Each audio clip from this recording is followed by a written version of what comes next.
Box to Box Media Network. Selamat datang di podcast pengembangan diri, eksklusif hanya di Spotify. Podcast ini akan bantu kamu untuk mengatasi kegalauan di usia muda, sukses di usia muda, dan yang pasti terus bertumbuh setiap harinya. Selamat mendengarkan. Hai, Sandra Burdes, dan pada podcast kali ini saya akan share tentang cara mengatasi rasa sulit percaya diri. Ya, ini saya menjawab pertanyaan yang masuk via email dari Evelyn Datuan. Tapi sebelum itu, buat kamu yang mau lebih percaya diri dan lancar dalam melakukan public speaking, saya mengundang kamu dalam webinar Public Speaking Mastery yang akan saya adakan secara gratis di tanggal 28 Agustus 2022.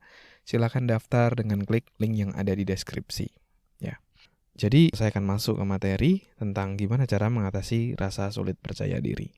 Nah, jadi memang percaya diri itu penting ya, sangat-sangat penting dalam kehidupan kita. Kenapa? Karena seringkali rasa percaya diri itulah yang membuka berbagai macam peluang, membuka berbagai macam hal ya, dari karir, dari pencapaian target, itu diperlukan kepercayaan diri.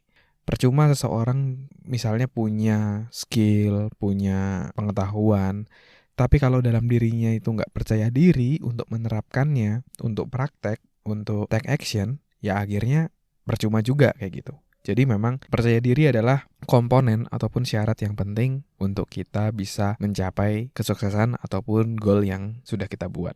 Nah, jadi di webinar sebelumnya, di webinar Unlimited Success beberapa bulan lalu itu, saya juga sempat sharing tentang gimana caranya menumbuhkan keyakinan ataupun bikin diri kita jadi jauh lebih pede. Gimana cara agar kita bisa percaya terhadap diri dan kemampuan diri kita. Ada 4 cara sebenarnya, tapi di podcast ini biar nggak terlalu panjang, saya mungkin share ada 2 cara gitu ya. Cara pertama itu adalah kita perlu memasukkan referensi-referensi dalam otak kita bahwa orang lain itu mampu, berarti kita pun juga bisa. Kayak dulu misalnya ketika saya mau jadi trainer di usia muda, tentu pasti ada rasa nggak percaya diri.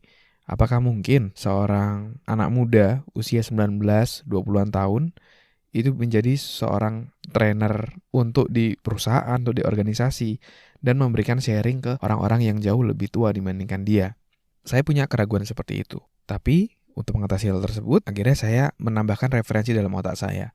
Saya menonton berbagai macam video, para trainer muda, gimana mereka memberikan training. Salah satunya waktu itu saya nonton Bong Chandra, waktu dia masih menjadi motivator ya waktu itu. Itu membuat keyakinan dalam diri saya, Bong Chandra aja masih muda, sudah percaya diri seperti itu. Berarti yang saya targetkan ini, goal saya ini adalah hal yang mungkin. Kalau dia bisa, saya pasti bisa. Nah, semangat itu yang perlu kamu bawa untuk menumbuhkan keyakinan. Cari contoh, cari referensi yang bisa menumbuhkan keyakinan ataupun kepercayaan terhadap dirimu untuk mencapai goalmu. Ya. Kamu bisa cari, googling, YouTube, segala macam. Kamu bisa cari referensi untuk menumbuhkan keyakinan tadi. Nah, tapi setelah kamu punya referensi itu, nggak cukup cuma sekedar kamu punya referensi aja. Step yang kedua, untuk menumbuhkan keyakinan dirimu, kamu harus take action. Kamu harus mengambil tindakan. Sebagai contoh ketika saya mau public speaking kayak gitu, oke, referensi aja lumayan membuat saya pede, tapi itu nggak cukup karena saya harus praktek. Untuk memperkuatnya tadi, akhirnya saya praktek. Waktu itu ketika saya di kelas 12 atau 3 SMA, saya bikin training itu untuk teman-teman kelas saya. Jadi saya undang mereka ke rumah saya, ke ruang tengah rumah saya gelar karpet, kasih kipas angin gitu ya. Dan untuk mendengarkan saya memberikan training waktu itu. Dan dari pengalaman tersebut, itu akhirnya menumbuhkan keyakinan bahwa, ternyata saya bisa ya public speaking di hadapan teman-teman saya. Gimana kalau saya buat yang jauh lebih gede? Kalau yang sebelumnya itu ada 10 orang, kenapa enggak nextnya 20 orang? Dan akhirnya muncul tuh rasa kepercayaan diri tadi ketika kita mempraktekkan ya. Nggak langsung besar, tapi praktek kecil aja dulu. Misalnya mau public speaking, ya udah praktek dulu di depan teman-teman, beberapa teman-teman, misalnya 3 atau 5 pun nggak apa-apa. Tapi dari situ, itu akan memunculkan keyakinan atau kepercayaan diri bahwa, segini aja bisa nih. Berarti kita nambah lebih banyak lagi, pasti bisa. Nah, akhirnya muncullah rasa percaya diri tadi. Ya.